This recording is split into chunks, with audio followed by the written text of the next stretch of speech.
राज्यातील किंबहुना देशातील कोणत्याही जिल्हा बँका या त्या जिल्ह्याच्या आर्थिक व्यवहाराच्या नाड्या समजल्या जातात. अगदी शेतकऱ्यांसाठी, अल्पभूधारक लोकांसाठी जिल्हा बँक व्यवहारासाठी सगळ्यात मोठा आधार यापूर्वी ठरल्या होत्या. आता मात्र ते कालबाह्य झालं आहे, कारण राज्यातल्या निम्म्यापेक्षा जिल्हा बँका या बंद झाल्यात आणि ज्या चालू आहेत तिथे मात्र आता राजकारणी लोकांना, ज्यांनी 10-10, 15-15 वर्षापासून त्या ठिकाणी बस्तान बांधलं आहे, अशा लोकांना मात्र आता तिथे नो एंट्री असणार आहे. काय घडलं देशामध्ये? बँकिंग अधिनियम 2025 नेमका काय आहे? या नियमाचा फटका राज्यातील अनेक मातब्बर पुढाऱ्यांना, विशेषतः जे माजी आमदार, माजी खासदार आहेत, आत्ता जे सध्या संसदेमध्ये किंवा आपल्याला माहीत आहे की राज्याच्या सभागृहामध्ये पाहायला मिळत आहेत, त्या अनेक नेत्यांना आता जिल्हा बँकामध्ये नो एंट्री असणार आहे. याच संदर्भात बोलण्यासाठी मी आज तुमच्या समोर आहे की बँकिंग अधिनियम 2025चा फटका राज्यातील किती मोठ्या पुढाऱ्यांना बसणार आहे आणि हा चांगला आहे की वाईट आहे, यावरच प्रकाश आज आपण या व्हिडिओच्या माध्यमातून टाकणार आहोत. नमस्कार, मी गोविंद शेळके आणि तुम्ही बघताय कट टू कट. खरं तर केवळ राज्यात नाही, देशात नाही, तर आशिया खंडामध्ये सहकारी बँकात सगळ्यात अव्वल ठरलेली जर जिल्हा बँक कुठली असेल ती अर्थात पुणे जिल्हा मध्यवर्ती बँक आहे. त्याचं कारणसुद्धा आपल्या सगळ्यांना माहीत आहे की दिवंगत नेते अजित पवार यांच्या नेतृत्वाखाली पुणे जिल्हा मध्यवर्ती बँक ही इतक्या सक्षमपणे काम करत होती की सुरुवातीला राज्यातून त्या बँकेचा पहिला नंबर होता, त्यानंतर देशातून पहिला नंबर होता आणि त्यानंतर तर एक काळ असा आला होता की ज्यावेळी आशिया खंडामध्ये सगळ्यात चांगला व्यवहार असलेली ही बँक ठरली होती. या बँकेचा विषय निघाला तर अजित पवाराशिवाय तो पूर्ण होऊ शकत नाही, कारण मागच्या 3 दशकं 30 वर्षापेक्षाही जास्त कालावधी हा अजित पवारांनी जिल्हा बँकेच्या उभारणीसाठी घालवला आणि पुणे जिल्हा बँकेची ओळख ही केवळ राज्यात नाही तर देशात नेऊन पोहोचवली असं म्हटलं तर ते चुकीचं ठरणार नाही.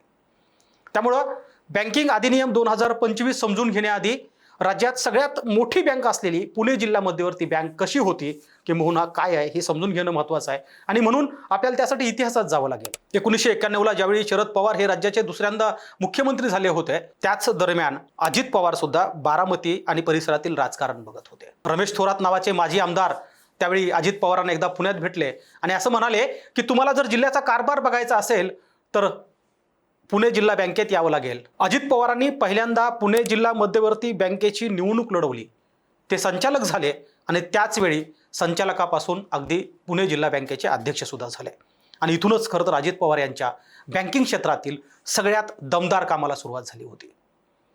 केवळ 578 कोटी रुपये वार्षिक टर्नओव्हर ज्या पुणे जिल्हा मध्यवर्ती बँकेचा वार्षिक होता, तीच बँक ज्यावेळी अजित पवारांच्या हातात आली त्यानंतर मात्र अगदी अलीकडच्या काळामध्ये जर आपण त्याचा वार्षिक टर्नओव्हर मोजला तर तो 28,000 कोटी रुपयापेक्षा जास्त गेलेला आहे.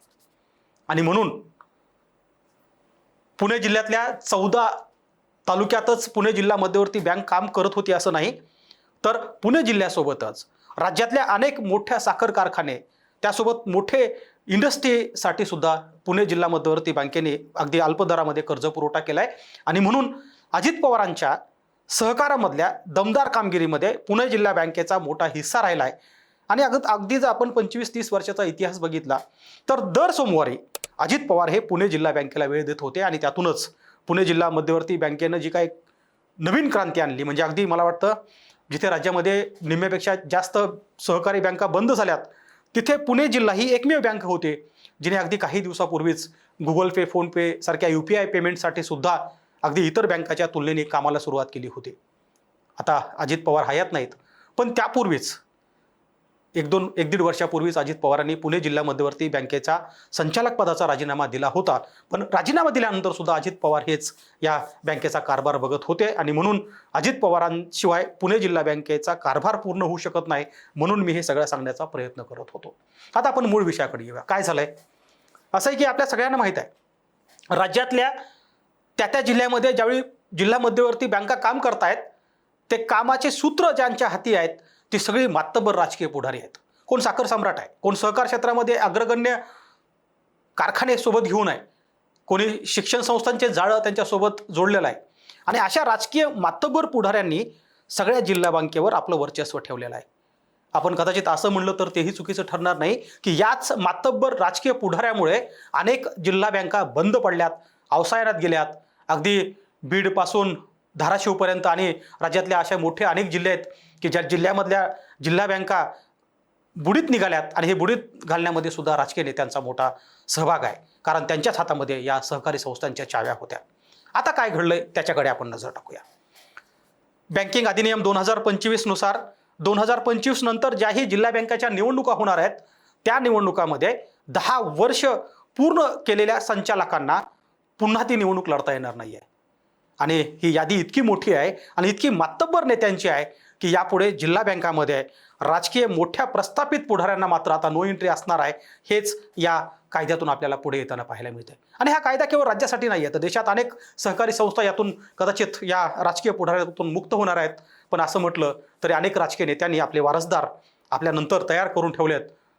स्वतः नेता नसेल तर नेत्याचा मुलगा, तो मुलगा नसेल तर त्या मुलाचा मुलगा, तेच नसेल तर बहीण, बायको, बायकोची बहीण, असे कितीतरी राजकीय वारसदार या सगळ्या राजकीय नेत्यांनी बनवून ठेवलेत. त्यामुळे हे राजकीय नेते जरी नसले तरी त्यांचाच होल्ड या बँकावरती राहणार आहे. आणि हे होत असताना आता आपण त्यांची यादी बघूया की ज्या राजकीय नेत्यांना आता जिल्हा मध्यवर्ती बँकेचे दरवाजे बंद झाले आहेत. अगदी पुणे जिल्हा मध्यवर्ती बँकेचा जर विचार केला तर या मध्यवर्ती बँकेच्या एकूण निवडणुकी काही दिवसात होणार आहे आणि त्या निवडणुकीनंतर या बँकेमध्ये काही नेत्यांना मात्र नो एंट्री असणार आहे. त्यात सगळ्यात मोठा नेता माजी मंत्री आणि सध्याचे राष्ट्रवादी काँग्रेस अजित पवार गटाचे आमदार दिलीप वळसे पाटील, जे शरद पवारांचे PA होते, आपल्याला माहीत आहे. त्या काळापासून ते पुणे जिल्हा मध्यवर्ती बँकेचा कारभारामध्ये सहभाग घेत होते. आता मात्र त्यांना पुणे जिल्हा मध्यवर्ती बँकेमध्ये सभासदत्व घेता येणार नाही, कारण 10 वर्षापेक्षा जास्त कालावधी झाला आहे.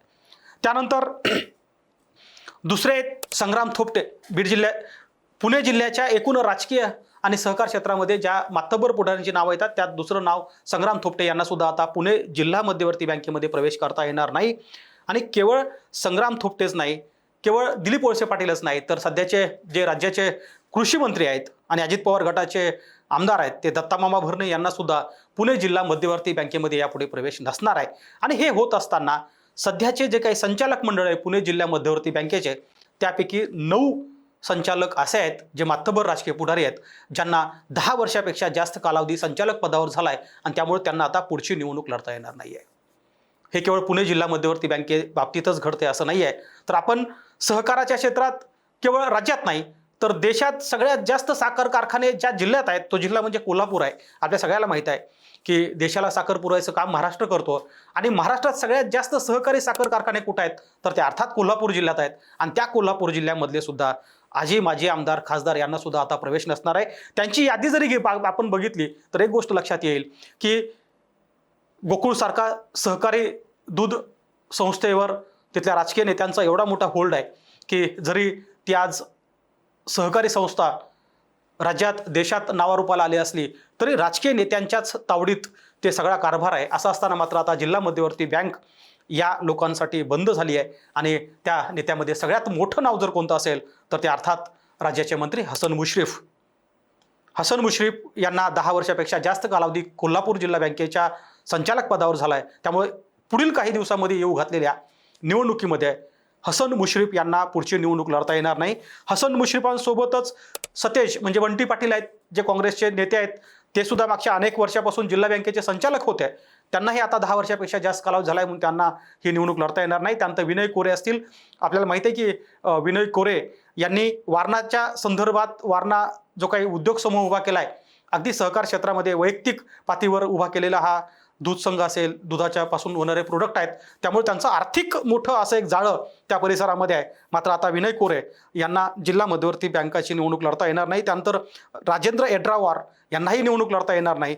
निवेदिता माने असतील, संजय मांडलिक असतील, अशा मातब्बर राजकीय नेत्यांना यापुढे कोल्हापूर जिल्हा मध्यवर्ती बँकेची निवडणूक लढता येणार नाही. आणि केवळ हा नियम कोल्हापूर जिल्हा मध्यवर्ती बँकेसाठीच नाही, केवळ पुणे जिल्हा मध्यवर्ती बँकेसाठीच नाही, तर राज्यातल्या प्रत्येक जिल्ह्याला असलेल्या जिल्हा मध्यवर्ती बँकेमध्ये यापुढे अशा राजकीय नेत्यांना प्रवेश बंदी असणार आहे ज्यांनी आपले 10 वर्ष या बँकेचं संचालक पद मिळवलं आहे. काय होणार आहे या निर्णयामुळं?